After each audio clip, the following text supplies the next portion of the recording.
Hello YouTube, and welcome to another video from drivetester.us. This is Keith Callaghan.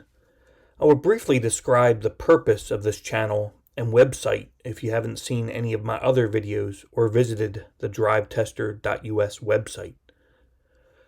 Over the last couple of years, 5G has started to become available with the three major US carriers, Verizon, AT&T, and T-Mobile, in one form or another.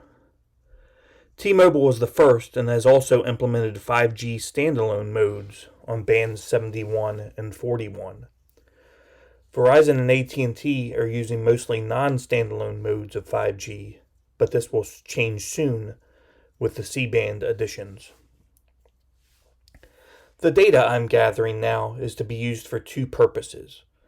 One is to do some comparison of the three characters, but more importantly, this data will be used as a baseline to show how the addition of the C-band spectrum with AT&T and Verizon will hopefully fill in some coverage gaps, increase reliability, and result in faster downloads and ping times. I am traveling throughout the Philadelphia, PA area, mostly the Bucks County area, but my travels will become more frequent to different places. For example, I was in Los Angeles for a few weeks back in October and did some updates on my website based on that. In January, I will be making a road trip from PA to Disney World and will be collecting lots of data and performance information for the three carriers. I also plan to do some testing from within the three parks as well. The data I collect is related to signal strength, signal quality, download, and ping times. I look for dead spots and other low-quality areas. I also do consistent pings and downloads from each of the carriers from different geographical areas. Based on this information, I can determine which carriers perform the best and, more importantly, have a network that is consistent and always usable. I use GNetTrack Pro and NPerf for my testing.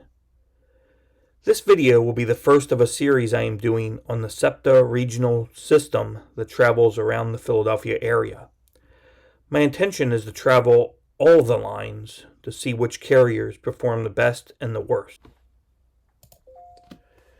Here is a listing of all the different routes that the SEPTA train makes. The trip I made on November 29th, which was yesterday, was on the Trenton line. I went from the Levittown Tullytown station to Jefferson station, basically in downtown Philadelphia. In the future, I might do like the West Trenton line next, and maybe Doylestown. There's an airport line, and there's also, like I said, eventually I might try to get to all of them. Depends how successful these trips are and if I'm able to gather useful information. This was the first run, so again, there's some kinks I need to work out. More along those lines, what I want to do is basically point out, this is the map. This is the map that was generated by GNetTrack Pro when I was gathering the data on my phones. And as you'll see here, there were some gaps in coverage, or not gaps in coverage, I mean gaps in the data collection. And what I think's happening is I have a feeling that the GPS signal on the train may be weak, and I think that was what was causing some of these gaps. I want to try some different settings in the app for the future to see if I can either change the way the GPS is handled or maybe increase the refresh interval where if I lose the signal or if I lose a GPS signal, the phone will recover more quickly. But that's something I'll work out, but I still got enough data points that I think this article is going to be fairly useful. I got about 4,000 data points. What I'm going to do is in these reports I do, I basically go through each of the carriers. Here you'll see I start with Verizon. I show the RSRP map that's generated from the GNetTrack Pro. This is GNetLook, but this just interprets it's another app that the company has that basically views the logs that are generated by GNetTrack Pro. So I basically I have Here I have Verizon, and what I'm going to do is show you each of the carriers. I'm going to show the RSRP map, RSRQ. I'm also going to show you a map of the basically some plots I did when I performed downloads on each of these carriers from GNetTrack Pro. There's also, what's not shown here is NPerf measurements I made on my other phone. So I'm also factoring those into the averaging that I'm doing as well. And what I'll show you is also the bands that were used for each of the carriers, the bandwidth, different configurations of bandwidth. Sometimes you'll see like carrier aggregation or multiple different variations of bandwidths. I'll highlight that, and I'm also going to show you the bad signal quality, the plots. In this case, for Verizon, I had 23 plots that were basically a low, they were low signal quality and low signal strength. And what I've done, I'm doing a new way now for getting those numbers. What I'm doing is I'm using the fifth percentile of all the measurements to gather a threshold for my level or RSRP and my quality or RSRQ. So I just want to show you a kind of overview of that and some other metrics I'm gathering for each of the carriers. I have an average RSRQ and average RSRP. I don't think this information is very useful, but I'm including it here just in case I find something later on that might. Right now, I'm not really seeing any correlations with that, but I'm just including the data because it's easy to average it out and everything. As I've done in other reports, I'm also doing for each carrier. I'm going to show you the unique number of nodes or towers that are showing up, and also the unique cells that are showing up in my travels for each carrier. I'm doing average ping time, average download rate, whether or not any carrier aggregation was used. And I'm also pointing out the areas where RSRQ was less than -17 and RSRP was less than or equal to -116. This was the fifth percentile of all the measurements, so that's the number I'm using in this case. And then I'm doing basically the number of times the ping average was below the fifth percentile, which is really good, or above the 95th percentile, which is bad. And I'm showing ping standard deviations. I'm also showing the number of times the download was below the fifth percentile, which is good. I'm sorry, for the download, it's actually below the fifth percentile is actually bad. In this case, it showed up as about 1.3 megabits per second. And then the number of times download was greater than 495 megabits per second. That's the 95th percentile. In that case, that's a good measurement. What I'm gonna do now? Let me go over a little bit of what I was seeing with Verizon. One highlight with Verizon was the fact that in the Jefferson Station tunnel, I was getting about 500 megabits per second down, that's the fastest I've ever seen with Verizon in my area. And basically what I was seeing was it was still LTE, but it was using a carrier aggregation configuration of up to 65 megahertz is what I was seeing, which I've never seen. I usually see around like at the most like maybe 20 or 30 megahertz of bandwidth for Verizon. Let's see here. What I want to point out with Verizon is some of the highlights with them.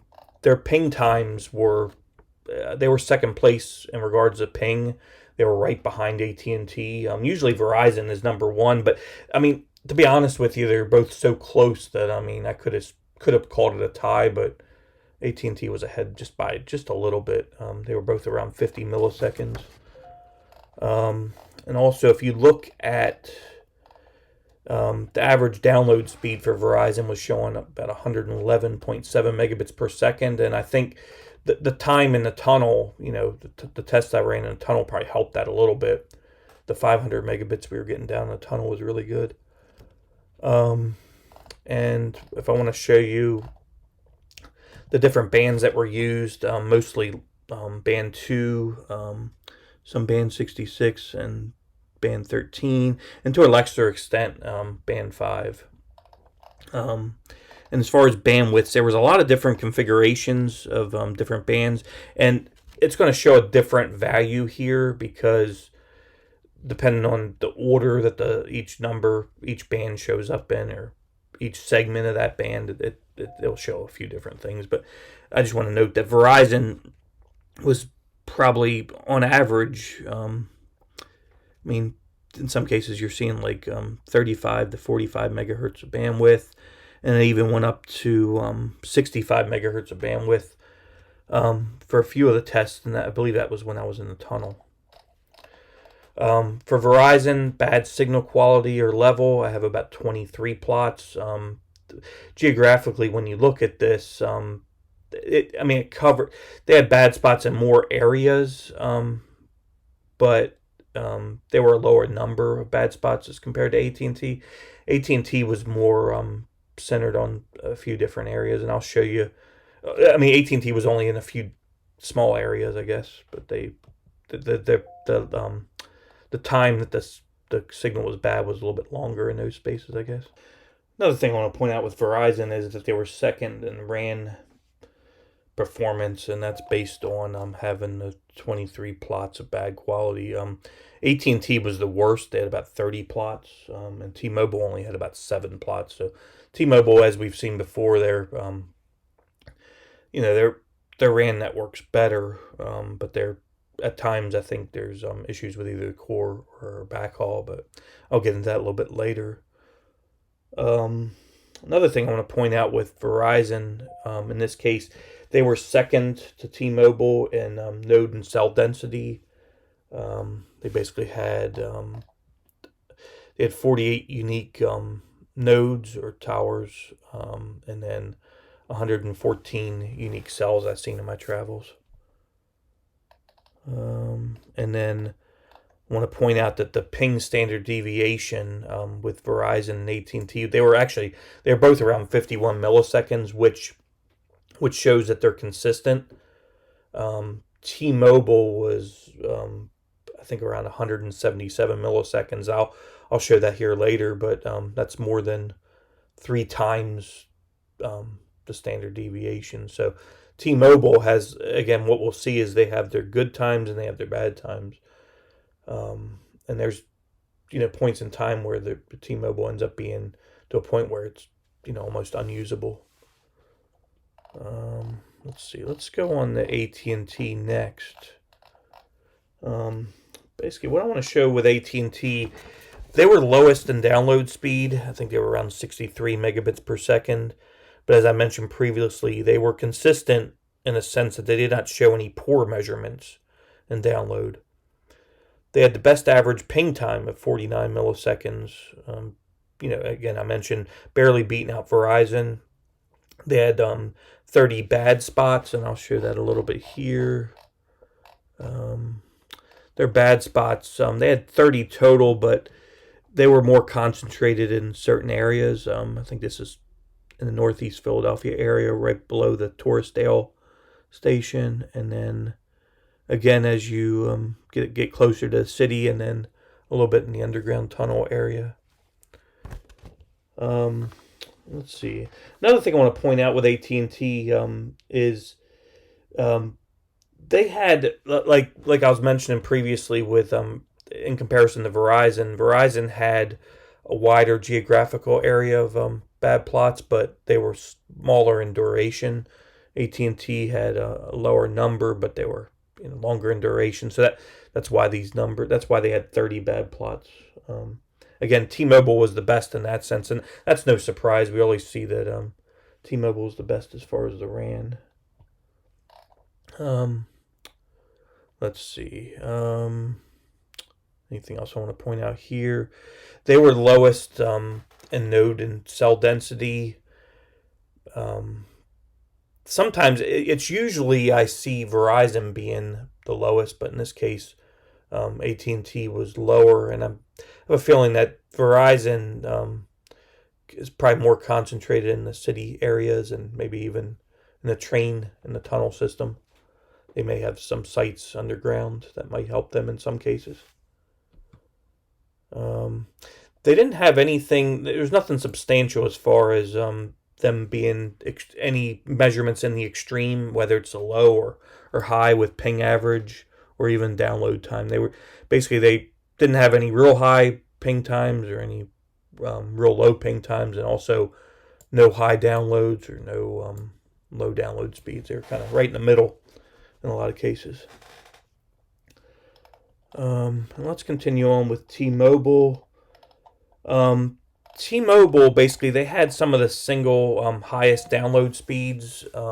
There were some points in time where I seen up to 600 or 650 megabits per second, which I expect that from T-Mobile. But again, on the flip side, there's times where it's not consistent, where you get to a point where downloads almost stop, or your ping times are so high or latency so high that it's basically to a point where it's unusable. That's the thing I see a lot with T-Mobile. They're either really good or really bad.